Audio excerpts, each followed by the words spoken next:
The live TV, सच सबसे आगे।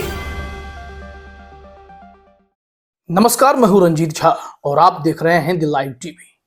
Bharatiya Janata party की सरकार एक बार फिर से लोकसभा चुनाव जीतने के लिए चुनाव से पहले तमाम धार्मिक सांप्रदायिक हथकंडे का इस्तेमाल कर बाजी मारना चाहती है और इसी कड़ी में एक बार फिर से सिटीजनशिप अमेंडमेंट एक्ट को पूरे देश में लागू कर दिया गया है और इसके साथ ही कई राज्यों में इसके खिलाफ गुस्सा फूटा है।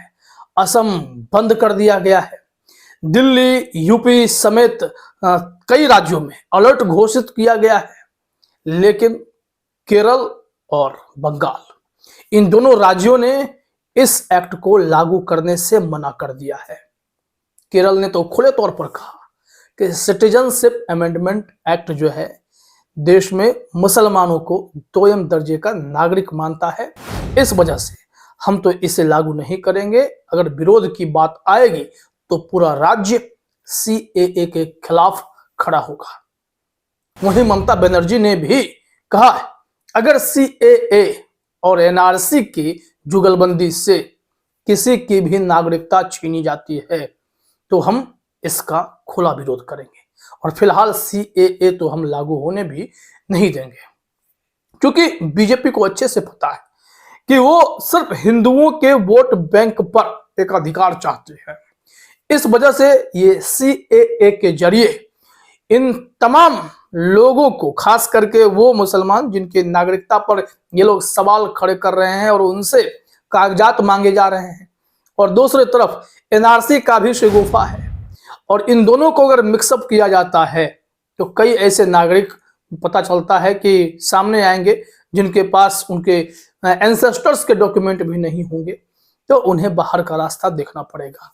ये सीएए और एनआरसी के मिली भगत से होगा। अकेले सीएए के बारे में अगर कहा जाए तो यह भाजपा सरकार का कहना, यह नागरिकता छीनने का नहीं, नागरिकता देने का एक नियम है, जिसमें बांग्लादेश, पाकिस्तान या अफगानिस्तान से आए उन नागरिक पर यह लागू होगा जो धार्मिक तौर पर प्रताड़ित हुए अपने देश में, भारत में आकर अल्पसंख्यक हुए। अगर उनके पास वहां का कोई भी आईडी प्रूफ है, यहां बसना चाहते हैं, तो हम उन्हें नागरिकता देंगे। असम का कहना है कि अभी तो हमने एनआरसी किया ही था और हमने जितने भी यहाँ घुसपैठिए थे उन्हें बाहर का रास्ता दिखा दिया, और अब ऐसे लोग जो हमारे शरणार्थी बने फिर रहे हैं, बॉर्डर पर हैं, उन लोगों को सरकार नागरिकता देना चाहती है। इस वजह से वहां के लोग गुस्से में हैं। खैर, अभी एक ट्वीट दिखाते हैं आपको। गब्बर ने लिखा है, ये केरल के सीएम हैं, पिनाराई विजयन नाम है इनका, ये आप जानते हैं। इन्होंने जो कहा है एग्जैक्ट कोटेशन दिखाते हैं आपको। यहाँ लिखा हुआ है, CA will not be implemented in Kerala, CM Pinarayi Vijayan. यहाँ लिखा है कि the government has repeatedly stated that the Citizenship Amendment Act, which treats Muslim minorities as a second-class citizen, will not be implemented in Kerala. That remains the position. All of the Kerala will stand united in opposing this communally divisive law. समझ गए आप? वही बातें जो मैंने दोहराई हैं, क्योंकि ये पहले भी कह चुके हैं, इस वजह से मुझे यह बातें ध्यान थी कि विजयन साहब कह रहे हैं कि हमारी सरकार बार बार यह दोहरा चुकी है, कह चुकी है कि सिटीजनशिप अमेंडमेंट एक्ट जो है वो मुसलमान जो माइनॉरिटीज हैं उन्हें दोयम दर्जे का नागरिक जैसे ट्रीट करती है। इस वजह से केरला में हम इसे लागू नहीं करेंगे और यही हमारा अभी भी पोजीशन है। उनका कहना है कि पूरा केरला यहां इस कानून के खिलाफ खड़ा हो जाएगा अगर इसे जबरदस्ती लागू करने की कोई कोशिश हुई तो।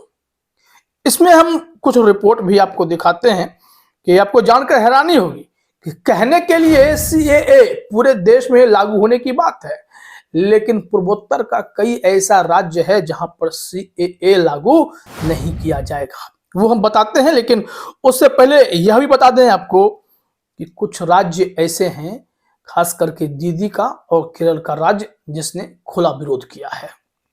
आइए खबर में दिखाते हैं आपको क्या जानकारी है।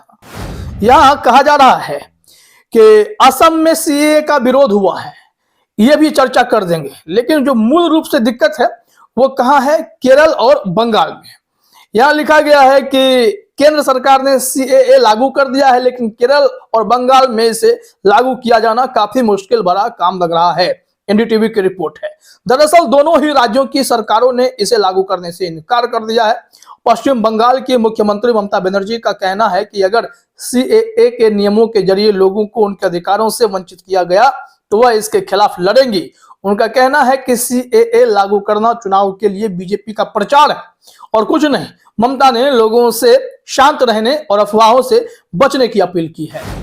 लेकिन केरल ने जो भी कहा है वो हमने आपको बता दिया है।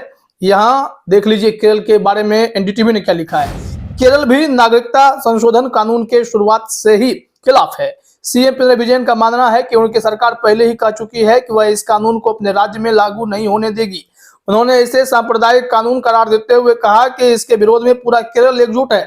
उन्होंने कहा कि केरल पहला राज्य था जिसने सीएए के विरोध में साल 2019 में विधानसभा में प्रस्ताव पास कर इस कानून को रद्द करने की मांग की थी।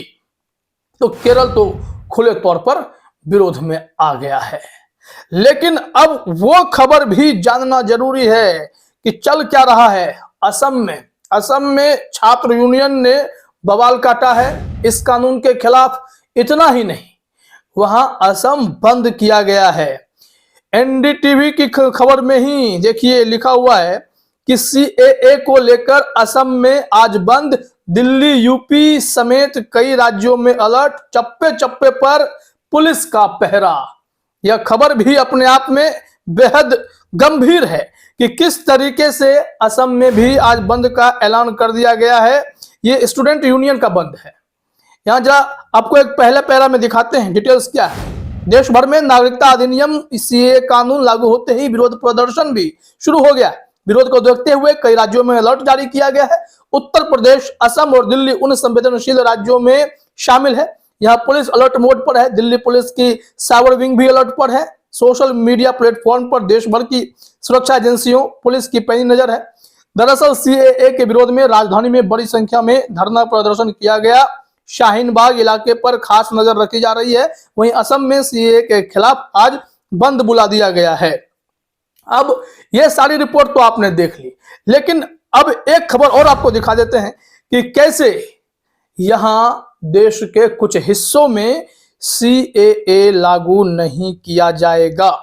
अब यहां से देखिए क्या बताया जा रहा है कि देश भर में सीएए लागू, लेकिन ये राज्य कानून के दायरे से बाहर। कौन कौन राज्य कानून के दायरे से बाहर हैं वो भी हम आपको दिखा रहे हैं।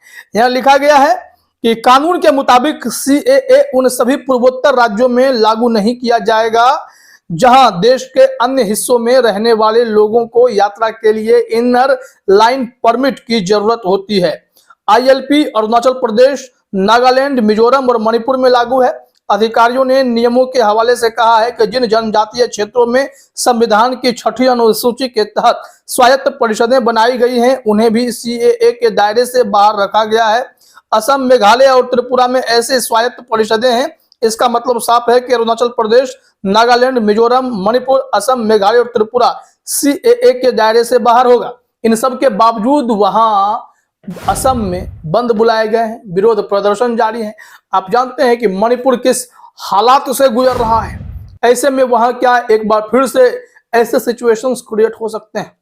तमाम पैनी नजर रखने की जरूरत है। एक और जहां चुनाव आयोग में चुनाव आयुक्त नहीं है और चुनाव कराने की जिम्मेदारी अकेले राजीव कुमार सीईसी पर है, तो वहीं देश में इस वक्त सीएए लागू कर चुनाव से पहले सुरक्षा व्यवस्था को चुनौती देने वाला सिस्टम क्यों लागू किया गया है, यह समझ से परे है। फिलहाल इस वीडियो में इतना ही। आप सभी का हमसे जुड़ने के लिए बहुत बहुत धन्यवाद। द लाइव टीवी, सच सबसे आगे।